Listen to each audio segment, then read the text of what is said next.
बीजापुर में कांग्रेस का जश्न देखने को मिला। बागलकोट बाई इलेक्शन के नतीजों से पहले ही बीजापुर के गांधी चौक सर्कल पर कांग्रेस नेताओं और कार्यकर्ताओं ने जीत का विश्वास जताते हुए जश्न मनाया। गांधी चौक पर कांग्रेस कार्यकर्ता एकत्रित हुए अपनी खुशी और विश्वास का इजहार किया। इस दौरान मिठाई बांटी गई और जीत को लेकर पूरा कॉन्फिडेंस नजर आया।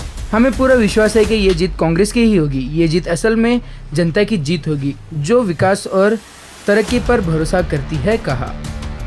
कांग्रेस नेताओं का कहना है कि जनता का समर्थन उनके साथ है और परिणाम उनके पक्ष में आने वाला है। साथ ही उन्होंने विपक्ष को करारा जवाब दिया। इस बार जनता ने मन बना लिया है। रिजल्ट आते ही कांग्रेस की जीत पक्की है। फिलहाल बीजापुर में कांग्रेस कार्यकर्ताओं का जोश हाई है और नतीजों से पहले ही जीत का भरपूर विश्वास दिख रहा है।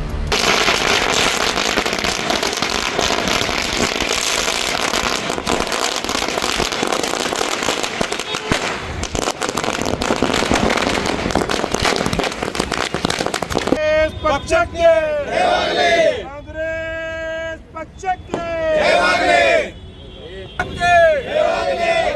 ಪಕ್ಷಕ್ಕೆ ಜಯವಾಗಲಿ ಶ್ರೀ ಉಮೇಶ್ ರೆಡ್ಡಿ ಅವರಿಗೆ ಜಯವಾಗಲಿ ಉಮೇಶ್ ರೆಡ್ಡಿ ಅವರಿಗೆ ಜಯವಾಗಲಿ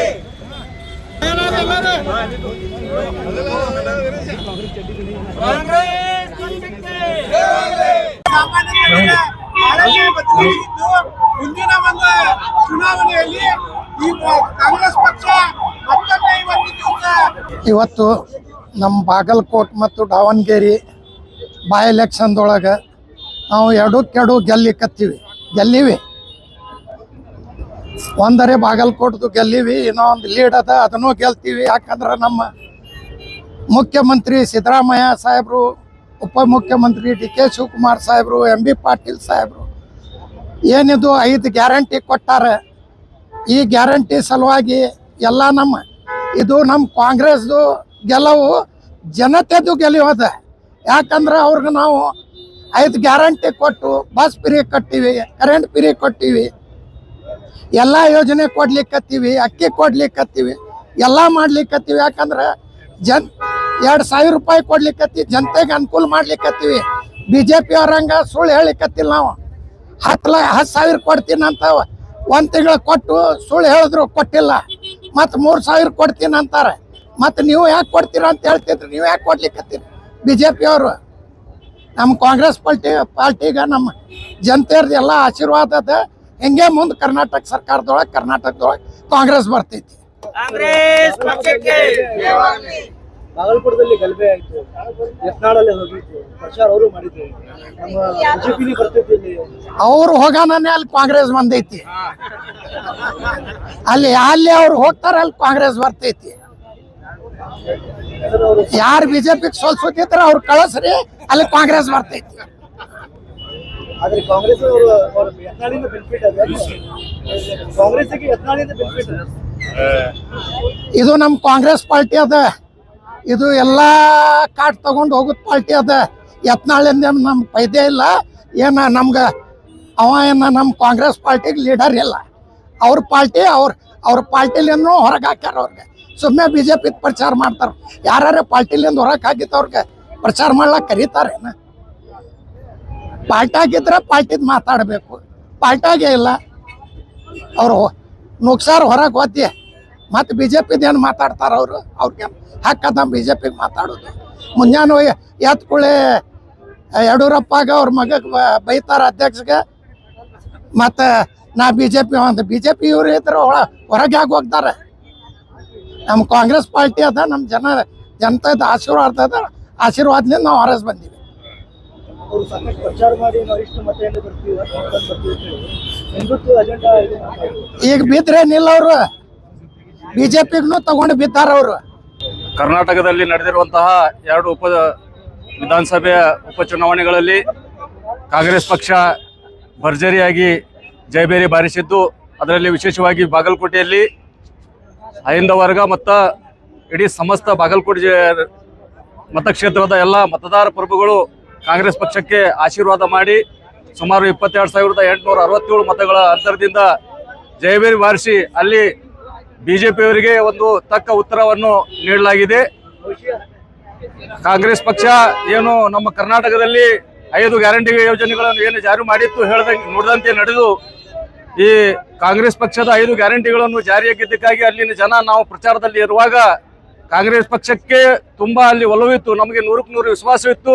ನಾವು ಸುಮಾರು ಒಂದು 25,000 ಮತಗಳ ಅಂತರದಿಂದ ಗೆಲ್ತೇವೆ ಅಂತ ಹೇಳಿ. ಆದ್ರೂ ನಾವು 23,000 ಮತಗಳ ಅಂತರ ಹತ್ತಿರ ಬಂದು ನಾವು ಈ ಗೆಲುವನ್ನು ಸಾಧಿಸಿದ್ದೇವೆ.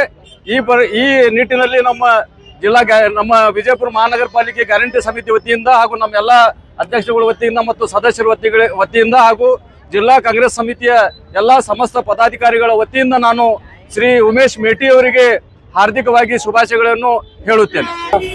आज की जीत आम आदमी की जीत है, कांग्रेस के किए गए वादों की जीत है, कांग्रेस के किए गए काम की जीत है, कांग्रेस ने जो विकास किया था उसकी जीत है, कांग्रेस ने जो 5 गारंटी को लागू किया था उसकी जीत है. आज हमारी जनता ने ये साबित कर दिया कि जो व्यक्ति काम करता है जनता उसी को वोट देती है. तो ये आज हमारे जनता की जीत है. आपने देखा होगा पिछले बाई इलेक्शन में भी 3 बाई इलेक्शन हुए, उसमें भी हमारी कांग्रेस पूरी लीड के साथ जीत हासिल कर चुकी है. और इस बार भी हम बहुत ही अंतर से जीत हासिल बागलकोट में कर चुके हैं. अब दावनगिरी में भी बहुत जल्दी रिजल्ट आने वाला है, उसकी भी जीत होगी. तो ये जीत आम जनता की जीत है मैं समझता हूँ. और आप तमाम को कहूँगा कि जो विकास के राह पर चलता है जनता उसी को चुनती है. आप देख रहे हैं जिस तरह बीजेपी यहाँ से खात्मा होने की चांसेस बरकरार दिखाई दे रहे हैं. 2028 में मैं कहूँगा कि पूरी तरह से बीजेपी का खात्मा होगा.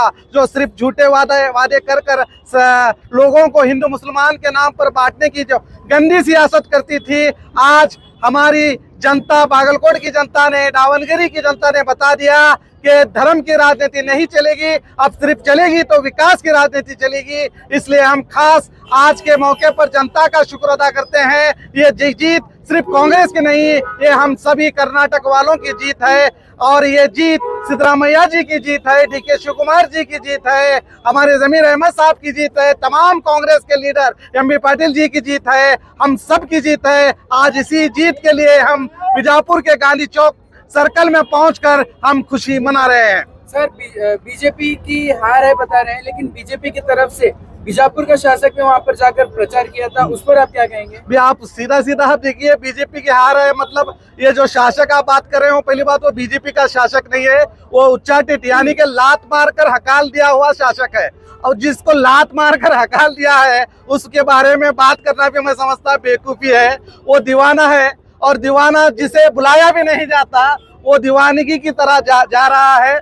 और उससे मैं समझता हूं कि यही लोग जो हिंदू मुस्लिम की गंदी सियासत करते हैं, इसी का फायदा हमारे कांग्रेस पार्टी को हुआ है. और सबसे बढ़कर विकास जो कांग्रेस पार्टी ने विकास किया है, जो 5 गारंटी लागू किया गया है, यही जो बसवनगौड़ा पाटिल आप बात कर रहे हैं, ये कह रहा था कि ये स्कीम 1 साल भी नहीं चलेगी. तो मैं आपको बता दूं ये 3 साल से स्कीम बाकायदा चल रही है और आने वाले 2 साल तक भी चलती रहेगी.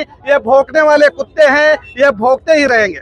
सर ये जो बीजेपी का जो कैंडिडेट है वो मेरा कैंडिडेट है बोल के ऐसे वो बताते रहते हैं, उस पर आपका क्या अभिप्राय? मैं वही बोला ना, पागल जो होता है को पागल की बात को हमें गलत भी नहीं समझना और वो सही भी नहीं होती. वो दीवाना रहता है, वो जो जबान में आता है वो बोल देता है. वो पूरी तरह से दीवाना हो गया है, क्योंकि जब बच्चे को घर से आप बाहर ढकल देते हैं, घर से निकाल देते हैं, तो बच्चा दीवाना हो जाता है, कहाँ जाऊँ कहाँ पता नहीं. तो इस तरह ये पागल हो गया है, ये समझता है कि बीजेपी के जितने भी शासक हैं ये इसके हैं, जबकि इसे ही बीजेपी में से लात मारकर हकाल दिया गया. कांग्रेस की जीत को लेकर आप एमएलए बसवनगौड़ा पाटिल को क्या कहना चाहेंगे? नहीं, उसको देखो, उसका कौन सा भी योगदान नहीं है. वो उसको मैं ये बोलूंगा कि 2008 में अगर दम रहा तो बीजापुर से ही जीत के दिखा. 2028 सॉरी माफी चाहता हूँ. 2028 में अगर दम रहा तो बीजापुर से खुद जीत के बता, तू दूसरे जगह जाकर क्या जीतेगा, जिताएगा. आज शहर बीजापुर में जो है बागलकोट और दावनगिरी के जो बाई इलेक्शन हुआ है उसमें कांग्रेस की जीत पर जो है जश्न मनाया गया. इस मौके पर मैं दावनगिरी और बागलकोट के उम्मीदवारों को मुबारकबाद देता हूं, और खासकर हमारे राज्य के मुख्यमंत्री सिद्धरामैया साहब को, उप मुख्यमंत्री डीके शिवकुमार साहब को, और हमारे बीजापुर जिला उस्तुवारी मंत्री एमपी पाटिल साहब को, और खासकर हम अब्दुल हमीद मुशर्रफ साहब और तमाम कांग्रेस के जिम्मेदार जो है बागलकोट और दावनगिरी में जाके जो उन्होंने प्रचार किया. और हमारे जो राज्य की सरकार है क्योंकि 5 गारंटी योजना हो, अभिवृद्धि हो, उसको देखते हुए बागलकोट और दावनगिरी की जनता ने जो है हमें चुन कर लाया है. मैं इस मौके पर तमाम जनता को जो है मेरी जानिब से और बीजापुर के तमाम कांग्रेस कार्यकर्ताओं की जानिब से शुक्रिया अदा करता हूं और दोनों कैंडिडेट को मुबारकबाद देता हूं। आने वाले दिनों में जो है सिद्धरामैया साहब के नेतृत्व में हमारे एमपी पाटिल साहब जो है बीजापुर में भी डेवलपमेंट लाएंगे, डेवलपमेंट करेंगे। इस मौके पर जो है फिर एक बार मैं मेरी तरफ से और तमाम कांग्रेस कार्यकर्ताओं की तरफ से दोनों कैंडिडेट्स को दिल कहती गहराई से मुबारकबाद देते हुए अपनी बात को मैं खत्म करता हूँ। और एक बार सर दावणगेरे में क्या हुआ था, वहाँ पर मुसलमान नाराज थे, तो होते हुए भी वहाँ कांग्रेस आने से का मतलब क्या हो सकता है? अपने नाराजगी जो है घर में रहती है, एक घर में नाराजगी रहती है तो पार्टी है कांग्रेस पार्टी जो एक समुद्र है। उसके बाद में जो है हमारे जो हाईकमान हो, हमारे राज्य के नेताओं ने जो है तमाम लोगों को मिल बिठाकर एक सजेशन लिया कि आखिर में जो है दावणगेरे के जो हमारे शामनु शिवशंकरप्पा के जो पोते हैं समर्थ, उनको चुन कर लाने का निर्णय लिया। उसी का नतीजा है कि हम लोग जो है दावणगेरे में भी जो है जीत हासिल करने वाले हैं इंशाअल्लाह। ಇವತ್ತು ದಾವಣಗೆರೆ ಹಾಗೂ ಏನು ಬಾಗಲಕೋಟೆ ಜಿಲ್ಲೆ ಎರಡು ವಿಧಾನಸಭಾ ಕ್ಷೇತ್ರಗಳಲ್ಲಿ ಕಾಂಗ್ರೆಸ್ ಪಕ್ಷ ಗೆಲುವು ಸಾಧಿಸಿದೆ. ಇದೇನಪ್ಪ ಅಂತಂದ್ರೆ ಇದು ಜನಸಾಮಾನ್ಯರ ಗೆಲುವು. ಇವತ್ತು ರಾಜ್ಯದಲ್ಲಿ ಸಿದ್ದರಾಮಯ್ಯನವರು ಏನು ಪಂಚ ಗ್ಯಾರಂಟಿಗಳನ್ನು ಕೊಟ್ಟರು, ಮಹಿಳೆಯರಿಗಾಗಿ ಆಗಿರ್ಬೋದು, ಜನಸಾಮಾನ್ಯರಿಗಾಗಿ ಇವತ್ತು ಎಲ್ಲ ಯೋಜನೆಗಳನ್ನು ತಲುಪಿಸುವ ಮುಖಾಂತರ ಇವತ್ತು ಅಭಿವೃದ್ಧಿಯತ್ತ ಕಾಂಗ್ರೆಸ್ ಪಕ್ಷ ಹೋಗ್ತಾ ಇದೆ. ಹಾಗಾಗಿ ಇವತ್ತು ಜನಕ್ಕೆ ಗೊತ್ತಾಗ್ಯದ ಯಾರು ಅಭಿವೃದ್ಧಿ ಮಾಡ್ತಾರ, ಯಾರು ಇವತ್ತು ಜನಸಾಮಾನ್ಯರಿಗೆ ಅಭಿವೃದ್ಧಿಗಳನ್ನ ತಲುಪಿಸ್ತಾರ, ಯೋಜನೆಗಳನ್ನ ತಲುಪಿಸ್ತಾರ ಅಂತಕ್ಕಂಥದ್ದು ಕಾಂಗ್ರೆಸ್ ಪಕ್ಷದ ಸಾಧ್ಯ ಅಂತಕ್ಕಂಥದ್ದು ಜನಸಾಮಾನ್ಯರು ಕೂಡ ತಿಳಿದಿದೆ. ಹಾಗಾಗಿ ಇವತ್ತು ನೋಡ್ತಾ ಇದೀವಿ ನಾವು ಬಾಗಲಕೋಟೆ ಜಿಲ್ಲೆಯಲ್ಲಿ ಸುಮಾರು 17ರಿಂದ 18,000 ಮತಗಳ ಅಂತರದಿಂದ ಇವತ್ತು ಮೇಟಿ ಅವರು ಗೆಲ್ತಾ ಇದ್ದಾರೆ. ಹಾಗೆ ಇವತ್ತು ದಾವಣಗೆರೆಯಲ್ಲೂ ಕೂಡ ಗೆದ್ದೇ ಗೆಲ್ತಾರೆ. ಇವತ್ತು ಕಾಂಗ್ರೆಸ್ ಪಕ್ಷ ಅಭಿವೃದ್ಧಿ ಪರವಾಗಿದೆ. ಬಿಜೆಪಿ ಯಾವತ್ತಿದ್ರು ಕೂಡ ಕೋಮು ಗಲಭೆಯನ್ನು ಎಬ್ಬಿಸ್ತಕ್ಕಂಥದ್ದು. ಇವತ್ತು ಮೋದಿ ಅವರು ಕೊಟ್ಟಂತ ಯಾವುದೇ ಭರವಸೆಗಳನ್ನು ಈಡೇರಿಸಲಿಲ್ಲ. ಆದ್ರೆ ಸಿದ್ದರಾಮಯ್ಯನವರು ಏನು ಭರವಸೆ ಕೊಟ್ಟಿದ್ರು ಆ ಎಲ್ಲಾ ಭರವಸೆಗಳನ್ನ ಈಡೇರಿಸಿ ಇವತ್ತು ಎಲ್ಲರಿಗೂ ಕೂಡ ಸುಭಿಕ್ಷೆಯನ್ನು ನೋಡ್ತಕ್ಕಂಥ ಕೆಲಸ ಇವತ್ತು ಕಾಂಗ್ರೆಸ್ ಪಕ್ಷ, ಸಿದ್ದರಾಮಯ್ಯನವರ ನೇತೃತ್ವ ಪಕ್ಷ, ಹಾಗೆ ಸನ್ಮಾನ್ಯ ಡಿ ಕೆ ಶಿವಕುಮಾರ್ ಅವರು ಎಲ್ಲರೂ ಕೂಡ ಇವತ್ತು ಅಭಿವೃದ್ಧಿ ಅಂತ ನೋಡ್ಕೊಂಡು ಹೋಗ್ತಾರೆ ಅಂತಕ್ಕಂಥ ಭರವಸೆ ಇಟ್ಕೊಂಡು ಇವತ್ತು ಎರಡೂ ಕ್ಷೇತ್ರದಲ್ಲಿ ಕೂಡ ಜನಸಾಮಾನ್ಯರು, ಮತದಾರರು ಕಾಂಗ್ರೆಸ್ ಪಕ್ಷಕ್ಕೆ ಆಶೀರ್ವಾದ ಮಾಡಿದ್ದಾರೆ. ಮುಂದೆ 2028ರಲ್ಲೂ ಕೂಡ ಕಾಂಗ್ರೆಸ್ ಪಕ್ಷ ಈ ರಾಜ್ಯದಲ್ಲಿ ಅಧಿಕಾರಕ್ಕೆ ಬಂದೇ ಬರ್ತದ.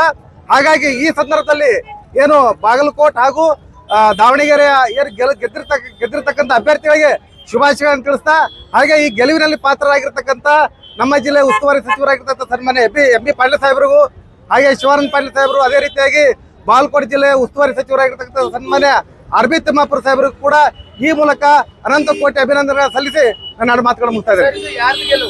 ಇದು ಜನಸಾಮಾನ್ಯರ ಗೆಲುವು, ಕಾಂಗ್ರೆಸ್ ಗೆಲುವು, ಕಾರ್ಮಿಕರ ಗೆಲುವು, ನೊಂದವರ ಶೋಷಿತರ ಗೆಲುವು. ರಮೇಶ್ ಕುಬೇವಾಡ್, ಜಿಲ್ಲಾ ಕಾಂಗ್ರೆಸ್ ಅಧ್ಯಕ್ಷರು, ಪರಿಶಿಷ್ಟ ಜಾತಿ ವಿಭಾಗ, ವಿಜಯಪುರ. ಇವತ್ತು ಬಹಳ ಖುಷಿ ಅನಿಸ್ತಾ ಇದೆ. ಏನು ಒಂದು ಬಾಗಲಕೋಟೆ ಹಾಗೂ ದಾವಣಗೆರೆ ಉಪಚುನಾವಣೆಯಲ್ಲಿ ನಮ್ದೇ ಕಾಂಗ್ರೆಸ್ ಪಕ್ಷದ ಗೆಲುವು ಆಗಿರೋದು ನಮ್ಗೆಲ್ಲ ಬಹಳಷ್ಟು ಇವತ್ತು ಖುಷಿಯಾಗಿ ಇವತ್ತು ನಗರದ ಗಾಂಧಿ ಚೌಕದಲ್ಲಿ ನಾವು ಒಂದು ಸಂಭ್ರಮಾಚರಣೆ ಮಾಡ್ತಾ ಇದೀವಿ.